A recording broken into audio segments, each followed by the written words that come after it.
"Why Seen won't by you look her. at me?" she asked. He replied, "I'm a poor single dad." January 2 in the morning, and the cold had teeth.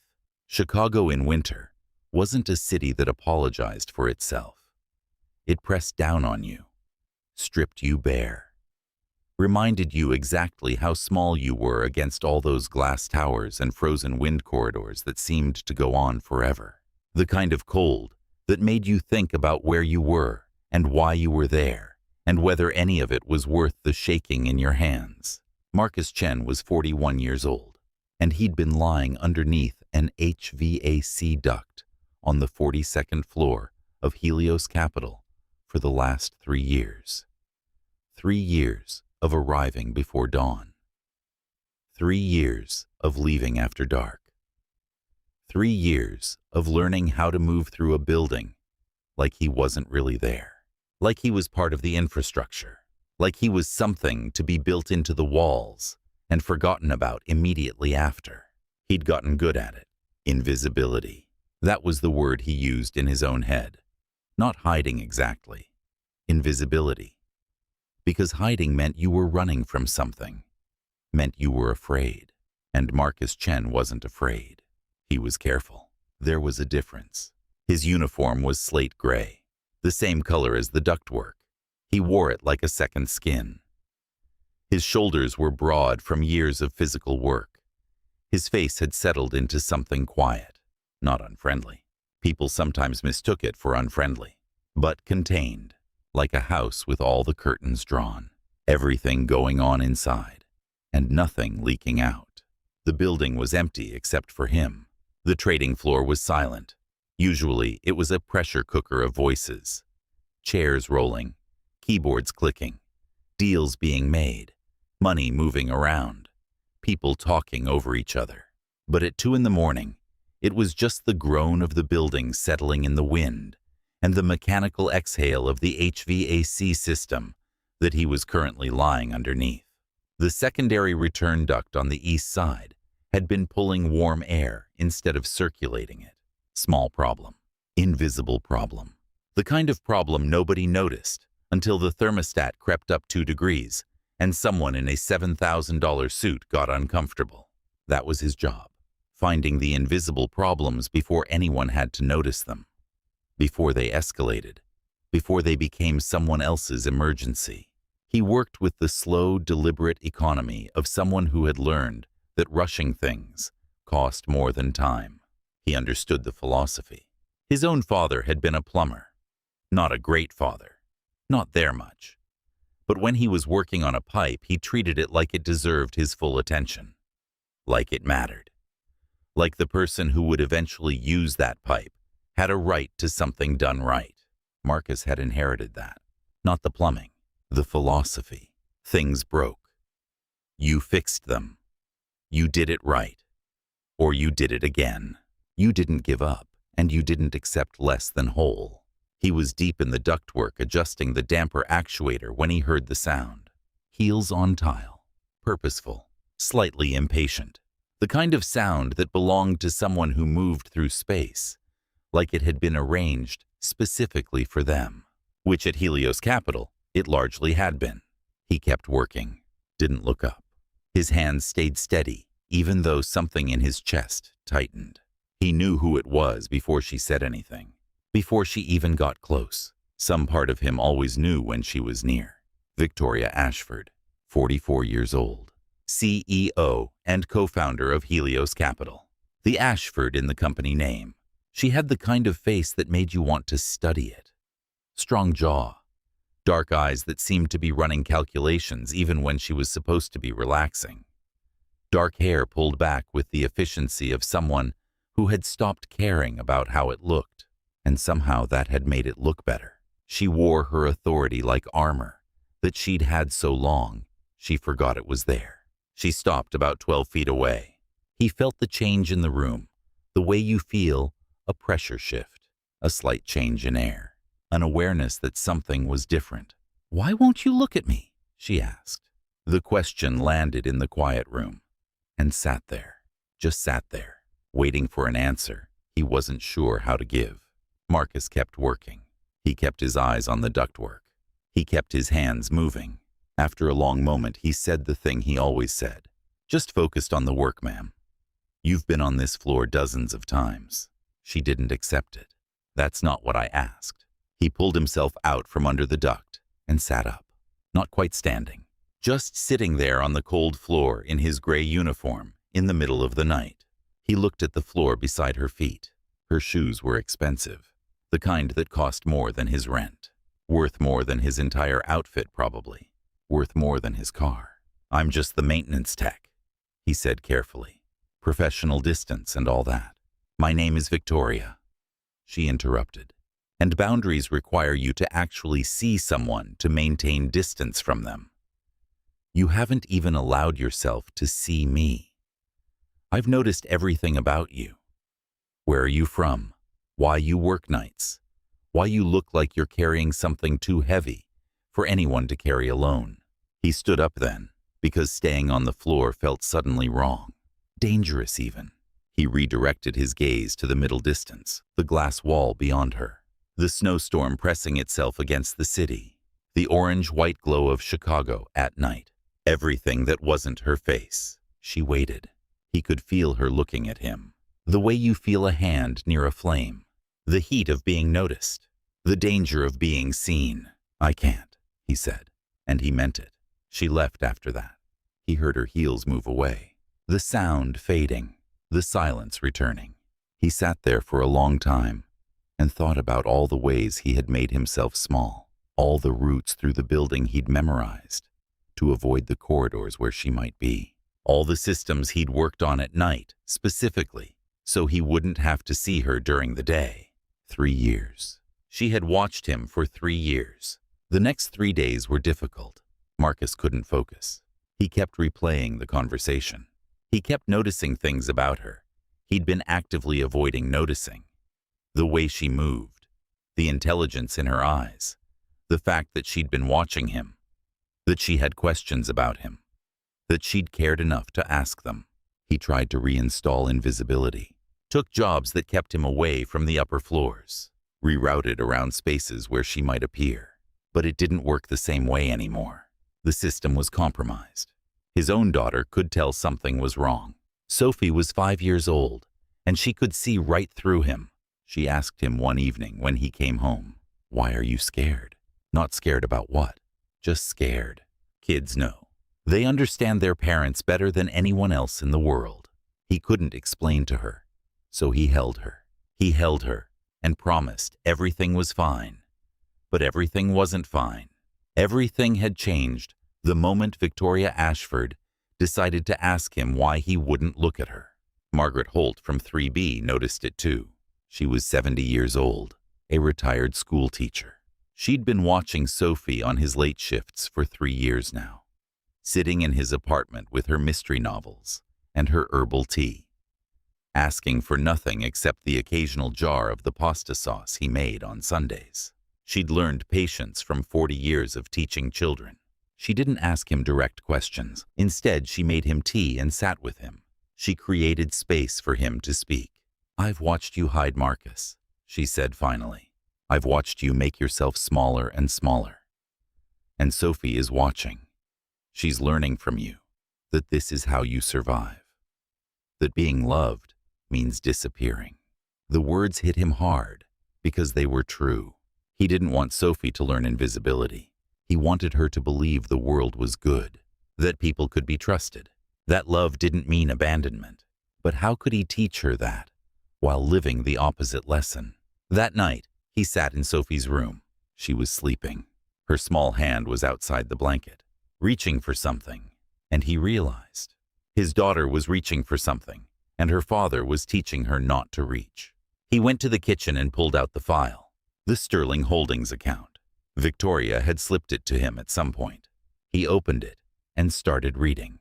All the notes from previous account managers, all the feedback from David Finch, the client they couldn't keep, the account that was failing, and he saw what was actually wrong.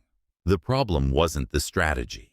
The problem was that everyone had been trying to give Finch what he wanted instead of telling him what he actually needed. No one had been willing to be honest. Everyone had been playing politics. Everyone had been trying to manage the situation instead of solving it. Marcus worked through the night. He made notes. He built a strategy. Not what Finch wanted, what Finch needed. And he based it on what he understood about broken things. You don't fix them by ignoring what's wrong. You fix them by seeing the problem clearly and addressing it directly. By 4 in the morning, he had a proposal. It wasn't polished. It was direct. It was honest. It was exactly what he would do if he were fixing a system instead of managing an account. He stopped and looked at Sophie's bedroom door. He thought about what would happen if he submitted this. If he did this, he wasn't invisible anymore. If he did this, something would change. Everything would change. He couldn't take this job and stay who he was. And then he thought something else. Maybe who I am is someone who fixes broken things. Maybe my daughter needs to see that. He finished the proposal. He formatted it carefully. He submitted it before he could change his mind. Friday morning, he dressed differently. Not the gray uniform, a button-down shirt, real shoes. He looked in the mirror and barely recognized himself. For the last 3 years, he had hidden in plain sight. Now he was choosing to be visible. And he knew that once he made this choice, he couldn't take it back. The presentation lasted 45 minutes. No slides. Just him talking directly to David Finch about the real problems. The conflicting feedback.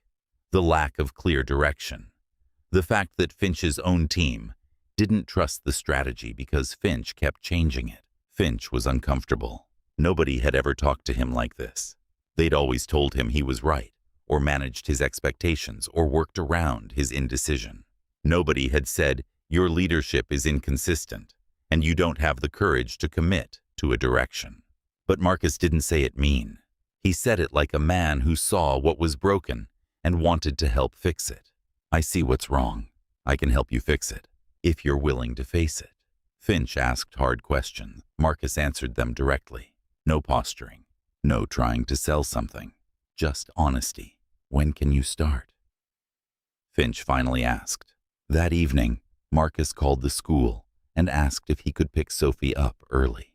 He got her from Margaret and took her to the park. Just the two of them. He pushed her on the swings, and she laughed. And he thought about what he was doing this for. This sound, this moment. This daughter who was allowed to reach for things because her father was showing her it was safe to want something. Sophie asked him, did something good happen? You look different. Happy different. Not worried different. He said I did something scary today, and I survived it. And now I know that I can do scary things if they matter enough. Sophie considered this seriously. She said, did it matter for me? He said, yes, everything matters because of you. Over the next 3 weeks, Marcus had a new position. Account manager, new desk, new visibility. The work was demanding, but he was good at it in a way that surprised him. He didn't have to pretend. He just had to see what was broken and fix it. Victoria found reasons to check in with him, professional reasons on the surface, but they both knew it was more. She wanted to know him. He wanted to be known. She invited him to dinner. Not a date exactly, professional dinner, but in a restaurant with low light and cloth napkins and wine that cost more than his rent. During dinner, she asked about Sophie's mother. Not casual. She was building context. She wanted the story. Depression, he said. Postpartum. She left when Sophie was 8 months old. Just left. No goodbye. No explanation beyond a note that said she couldn't do it. Couldn't be the person Sophie needed. Couldn't stay. Did that break you? Victoria asked. It broke me completely, he said. And then I realized I had another person depending on me who wasn't going anywhere. So I had to decide. Stay broken, or put myself back together enough to be her father. Victoria shared her own story then. Born to money, but no warmth. Parents who loved the idea of her, but not the person. Relationships that all ended the same way, when she stopped being useful. I think we're both people who have learned that asking for things is dangerous, she said. And we're both scared to change that, he said. Victoria reached across the table. A small gesture, her hand near his. She said, I think it's time we did. I think it's time we risked being what we actually are with each other. Marcus panicked. This was the moment he'd been avoiding. This was the moment where wanting something for himself became impossible to deny if he wanted Victoria. That meant distributing his attention. That meant splitting his commitment to Sophie. That meant risking everything. I'm not good at this, he said. I'm not good at having things outside of Sophie. I'm not good at wanting something that could go away.